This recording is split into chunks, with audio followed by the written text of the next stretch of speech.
Good morning, everyone. Welcome to News Center Maine's Political Brew. Glad you could be with us today, joined by Democrat Ethan Strimling, who's a former state senator and mayor of Portland, and former Republican state senator Phil Harriman. Gentlemen, good to see you. A lot to talk about this week. In Washington, the U.S. Supreme Court justices heard arguments on Mississippi's ban on abortions after 15 weeks of pregnancy. The conservative justices hold a 6-3 majority on the court, and in their questioning, they appeared inclined to uphold this law, which would at least scale back Roe versus Wade, if not eliminate it. Ethan, what do you think of the prospects for where the court's going here? I think the prospects are very bad. A lot of the debate, and I get it, the court, is debating this issue of can they overturn precedent, et cetera. And that's an important conversation to be having, but that's a very sort of microscopic internal conversation among the judges. The fundamental issue here is taking away the human rights of women in this country to be able to control their own bodies. And right now it appears that there is likely a 6-3 majority that's about to do that, maybe 5-4 at a minimum. And that's a terrible moment. We lived for 100 years in this country where abortion was severely restricted, and we saw what it did to women, what it did to families, what it did to kids. It was a terrible, terrible era in our history. And for the Supreme Court to be on the verge of going back to that, very scary. Well, I think we all have to pause and let this decision be made. It was just oral arguments, and I think it's fair to say justices often play so-called devil's advocate to make sure that their thinking has been challenged. This decision is probably not going to come out until next June. So I think for us to assume the answer before we hear it is probably not the best direction for us to go in. And we've already heard that there's proposed legislation should the justices move in that direction. And remember, they're interpreting constitutional rights relative to states' rights. We're going to have to be patient on this, I think, before we jump to conclusions. But based on what you just said, Phil, for example, Senator Susan Collins indicates she would support some kind of legislation to put Roe v. Wade protections into law, though she apparently has reservations about a bill that's already in the House. Should she be taking the lead on crafting a bill for the Senate here? Well, she basically has said she will. The bill that she has in mind is different than the one that's proposed in the House, but again, I think that decision to introduce legislation should come, should the justices vote the way Ethan is assuming they're going to. Ethan, why wait? Yeah, exactly. Why wait? And then that's a question for Phil. If he's talking to Sue, look, it's pretty clear it's going to happen. But even if it wasn't going to happen, why not just do it now? If she actually supports it, I think this is Susan Collins' problem. She speaks out of one side of her mouth and ultimately doesn't act, right? If she believes what she says she believes now, then she should sponsor the legislation. There will clearly be bipartisan support for this and get it passed before the Supreme Court rules. But unfortunately, nobody believes that that's what she's going to do. And she's also going to have to deal with the filibuster. The question really is, how important is this issue to her? She has said from the beginning she supports a woman's right to choose. Unfortunately, she has put 2 out of 3 of the most recent justices who are about to overturn it on the court. One of them, she was the deciding vote. She needs to act now if she wants anyone to believe that she actually does support a woman's right to control her own body. Right. The filibuster is important, Phil, because getting 10 Republicans to go along could be a tall order. That's true. But, it is the law of the land now, which is that it is a woman's right to choose. If it does, in fact, get tested, then that is a piece of legislation that I have heard her say she's prepared to introduce. And let's also remember that Susan Collins also voted for Justice Kagan and Sotomayor. So it's not just a partisan issue. She's had a long track record of studying the judicial abilities of these people, and she's supported Democrats and Republicans, liberals and conservatives. Well, but Phil, she specifically gave a speech around Kavanaugh saying that she believed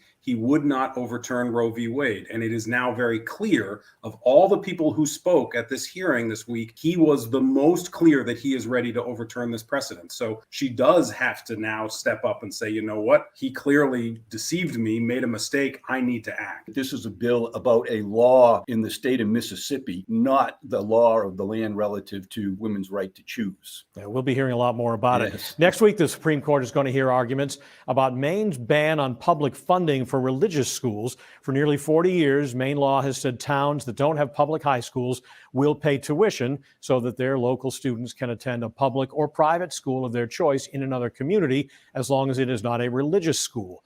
Lower courts have upheld Maine's position that this is constitutional. Ethan, will justices agree with that? I don't know. There's a chance that this one gets thrown out just based on the technicality of none of these folks actually applied to go to these schools, right? So they didn't actually ask the state to fund them. They just sued afterward on this principle. But if it gets to it, it's very scary. This could be a serious breach of church and state. These schools that we're talking about have made very clear. One of them states, the Bible is our central tenet. It is the final word for us in our teaching of our students. And these schools also say they won't hire LGBT staff, that they literally want to continue to be able to discriminate against gay and lesbian members of Maine who would teach there. So if the court were to allow us to use public funds for schools that are discriminating against Mainers and who put the Bible front and center of their education, boy, that is a big breach of our values and our Constitution. Phil, should state money be used for that? Well, I think that the real question to me is do parents have the right to choose where their children get their education in a community that doesn't have a public school? And I think on that question, the answer is, yeah, the parents should decide. Now, to Ethan's point, if the way the parents choose to send their child is discriminating, we have laws that deal with discrimination, and they may have to be further tested. Well, but that's what this is testing. I mean, yes, a parent already in Maine can send their kid to a private school, but Phil, the question is, should they be able to send their kid to a school with your and my money that is teaching a fundamentalism around religion? That's really the question. And should that money be able to go to a place that would then discriminate? Congress this week passed a government funding bill and avoided a shutdown despite threats by some Republicans to block it in hopes of killing the Biden administration's vaccine mandates, which was unlikely to happen, but that was their stand. Another debt ceiling fight is also underway in the next week or so. Phil, this kind of legislative brinksmanship seems endless. Is it healthy? No, it's not healthy. In many ways, it allows politicians on both sides of the political philosophies to hide behind a continuing resolution as opposed to holding public hearings on a budget, putting the budget together, having the House and the Senate vote up or down on it, and putting it on the president's desk. This is not healthy for our democracy nor for our economy. And hopefully at some point in time, we get back to a place where it used to be that legislators held budget hearings and actually voted on these matters as they appear, just like they do here in Maine, in the Maine legislature. Fortunately, our Constitution says we have to have a balanced budget. Yeah, exactly right on this. This is just absurd, this brinkmanship. It continues to go on every time. I give Republicans great credit. I know they threatened to block it, but in the end, they did the right thing. I hope they do the same thing with the debt ceiling. Look, the debt ceiling one, we need to just get rid of it so we don't deal with these issues. And the budget, I think we should be holding hearings on it, et cetera. But Republicans get credit. They backed off. They allowed this budget resolution. We have to remember, though, it's only a budget resolution for a few months. So This may happen again, and we'll see if Republicans back down again. Revenue projections show that Maine is going to take in more than $800 million above previous projections. That is a big surplus. Phil Harriman, how should we use it? Well, the rainy day fund has been restored. The rest of it should be returned back to the taxpayers so that they can deal with the inflationary trends that we're experiencing, particularly around energy costs. It's the taxpayers' money, and that's where it should be returned to. Yeah, I mean, this proposal by Republicans to just send the money back, what we're talking about is a couple $100 for most Maine families. That's just not, unfortunately, going to be enough money to really help deal with what's going on. We ought to make some long-term investments. Use this money. Look, with this money, you could fund a family medical leave program for a decade and make community college free. And you could even put $100 million into a housing trust to build affordable housing. It's almost $1 billion. That is a significant amount of money. We really should be using it finally to make some of these investments. I mean, think about it. If people around the country knew that if they came to Maine, they'd get 12 weeks of paid family leave, or they could go to community college for free. Imagine the people who would, instead of all these young people who are leaving Maine, we might have young people coming to Maine saying, that's a place that cares about my family. cares about my education, I want to live there. Phil? Well, Ethan and I have had this running conversation about how much government do we need. There's already a Maine State Housing Authority, as an example. We already have low tuition costs for our community colleges. We're going to make them free now and put private colleges in jeopardy of going out of business.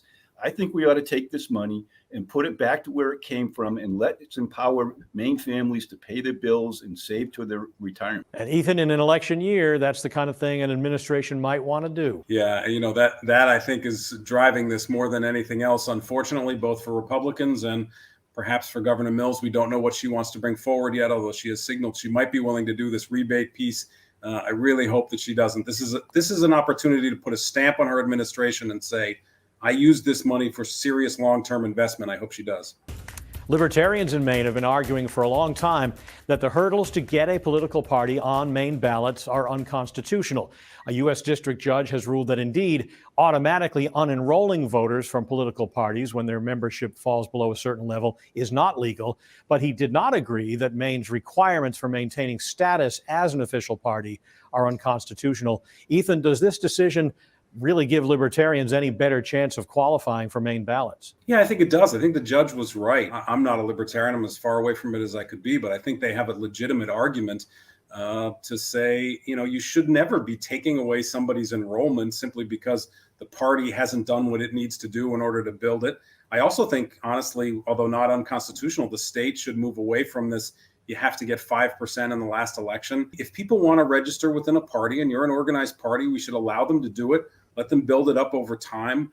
For me, this is something where Democrats and Republicans just don't want any kind of challenge from third parties, whether they're to the right or to the left. And I think third parties are healthy for our democracy. So glad to see the judge do it. I hope the state goes even further. Will Rogers would disagree that Democrats are an organized party, but that's something else. Phil, what do you think about the standards for getting on the Maine ballot? I think the judge ruled properly. I agree with Ethan. If I'm in the Libertarian or the Green Party and my organized leadership in the party hasn't got their act together, I shouldn't be automatically unenrolled. That's my right as a citizen.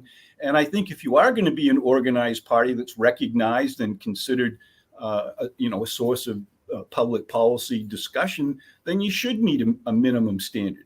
If it's too strict, they can go through the legislative process to get that relaxed if that's what is needed or justified.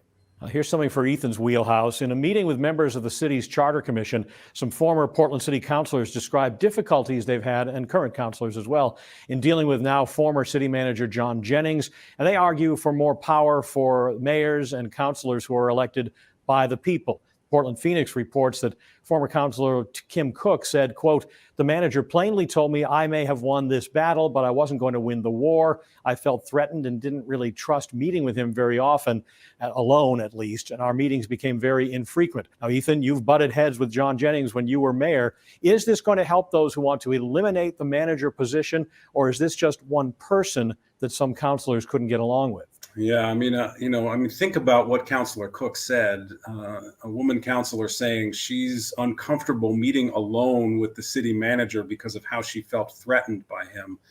That is just a situation that should never exist and should never be allowed to exist.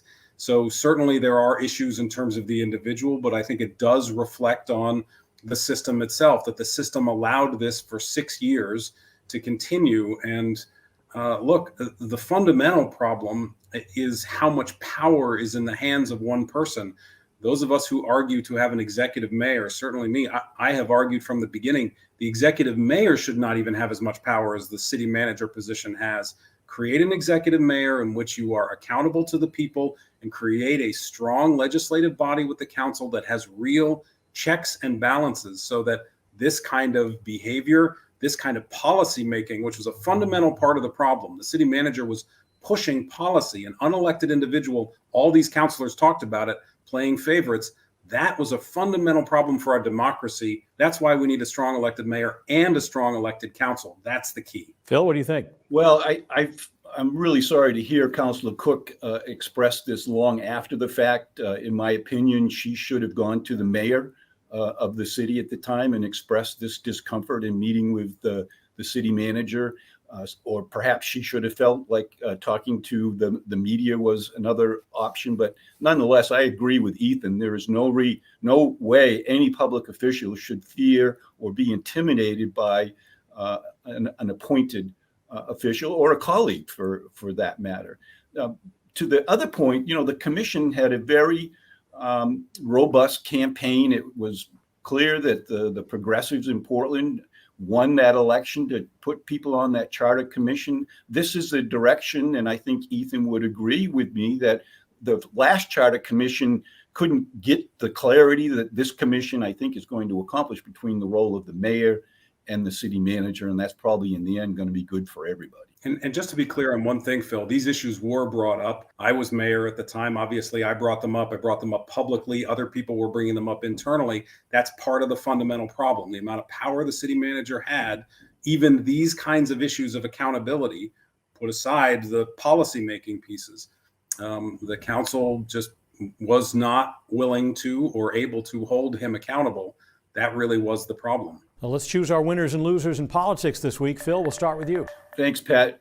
My loser this week is the inconsistent message that the administration in Washington is putting out there on travel. If you're coming to our country by airplane, there's one standard. If you're crossing over our border on foot, there's a different one. We got to get on the same page. My winners this week are everyone who participated in Giving Tuesday. Their charitable hearts were beating strongly, and for that, they're a winner. And Ethan. Yeah, my losers this week are the over 1,000 people in Cape Elizabeth who signed that petition to block that affordable housing project. It is not making that community look good around the state. It was really a terrible decision on their part to block it. Everybody needs to participate in building affordable housing, especially those communities that are wealthy and that have the resources. So definitely losers of the week are the folks who signed that petition. My winner of the week, the prosecutors in Michigan and the sad, terrible school shooting, who are now going to charge the parents with negligence for giving the gun that the student used to him or allowing him to get it. It was really maybe the first time in the country that we're going to be holding people accountable who transfer a gun in a way they shouldn't. All right, gentlemen, thank you both. Thank you for being with us. We'll see you next time on Political Brew. News Center Maine is back after this.